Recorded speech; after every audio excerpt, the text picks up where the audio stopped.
Wait, don't click away. If the theme music still gives you chills and the streets of Sparta still feel real, stay with me till the end. I'm going to share a short tribute we can do together, plus a quick guide on where to find some of the most powerful episodes. This is a gentle, honest look at the saddest deaths from the cast of In the Heat of the Night, told with care, simple words, and a whole lot of respect. The show was bold. It faced hard things: race, justice, power, and pain. It gave us a town that felt alive, with people who did not always agree, but kept showing up. That is why losing the actors who built that world hit so deep. We still see their faces. We still hear their lines. We still feel what they left in every quiet look and every hard choice. Let's begin with a loss that still stings. Hugh O'Connor, who played Lieutenant Lonnie Jameson, brought a steady, honest energy to the team. He felt like the person you could trust with the hard truth. His path off screen was not easy. He survived Hodgkin's lymphoma as a teen. Later, addiction took hold. He married Angela in the early 90s, and they welcomed their son, Sean. But the struggle did not let go. In March 1995, at just 32, Hugh died by suicide. His father, Carroll O'Connor, poured his grief into action, speaking out about drug abuse and pushing for tougher laws against dealers who profit from pain. Hugh's voice still lives in the quiet moments of the show, those scenes at the car hood, those careful arrests, that calm you could hear even when the sirens wailed.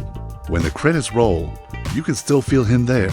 Howard E. Rollins Jr. gave us a Virgil Tibbs who was careful, kind, and firm. He did not need to shout to move a room. He carried himself with the calm of a man who knows who he is and what is right. Taking over an iconic role tied to a famous film was no small thing. But he made Tibbs his own: soft hands, sharp mind, strong back. Away from the set, addiction and legal trouble hit his life hard, and he left the series early. In 1996, only weeks after a lymphoma diagnosis, he died at 46. It feels unfair to sue for a man who still had so much light. But watch any scene with Virgil facing a bad cop or holding the line with a grieving mother, and you will see what he gave us. Grace Under Fire, Carroll O'Connor, as Chief Bill Gillespie, was the kind of character you do not forget. He started hard, even harsh, and then changed slowly, deeply, and for good. You saw it in the way his voice softened, in the way he listened to Virgil, in the way he stood up when the town needed a real leader. O'Connor was already a legend when he took this role. But here he found a new gear, the quiet weight of a man trying to do better in a broken place. The loss of his son Hugh would have crushed a lesser heart.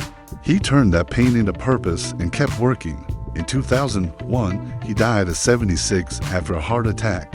The badge is gone. The man remains in every pause, every sigh, and every time a chief says, "We do this the right way." Lois Nettleton gave Sparta its warm light. As Joanne St. John, the diner owner, with a pass she poured coffee and care in equal measure. Her smile felt like home, and her scenes let the show breathe. You could feel the town through her, gossip, grief, and small mercies. She came from the stage, and you could see the craft in the way she held a beat or tilted her head. Over 5 seasons, she made us lean in. In 2008, she died of lung cancer at 80. If you ever needed a reason to return to those episodes, it is her. Watch her eyes when she hears something she should not. Watch the way she sets down a cup when the truth hurts. That is an artist at work. Dan Biggers was Dr. Frank Robb, and he felt like the backbone of a town that needed one. He was the doctor who told hard truths softly. He was calm when others were not. He had lived a full life before acting an educator, a dean, a museum director, and that depth showed in every scene. He did not push. He steadied. Later, you could see him in films like Midnight in the Garden of Good and Evil, always adding weight even with a few lines. He died in 2011 at 80. Picture the exam room, the gentle warning, the quiet nod. That is Dan. That is why the show felt real. Fran Bennett brought grace to the screen as Aunt Rudy Gibson, giving Virgil family and history. She was the kind of presence that makes a scene feel rooted even when she said little. You felt the years behind her. Off-screen, she shaped other artists as a master teacher, a leader at CalArts, and a guiding voice in theater. She had credits across TV and stage, always walking with a dignity you could not miss. She died in 2021 at 84, when a show about law, and he pauses to hold a moment at a kitchen table. It needs an actor like Fran. She made those moments sing. Pat Hingle dropped in for a single episode. Daddy Roy Eversolan carved a man out of dust. And memory, He was one of those actors who could build a whole life in a few scenes. You may know him as Commissioner Gordon from the early Batman films, or from 100 other roles where a gravel voice and a steady gaze told you everything. In 1959, he fell down an elevator shaft and almost died. And you can feel that rush with fate in the way he carried stories on his shoulders. He died in 2009 at 84 from a blood disorder. Watch his scenes and you will see a simple lesson. Not every role needs size. It needs truth. There are others we remember and miss, familiar faces who gave Sparta its shape through small roles and important turns. Each one added a thread to the town's fabric. That is the beauty of In the Heat of the Night. It was never only about 2 or 3 people. It was about a whole place, messy, flawed, trying. When we say goodbye to the actors we lost, we also say thank you for teaching us how to stand in hard rooms and keep our voices steady.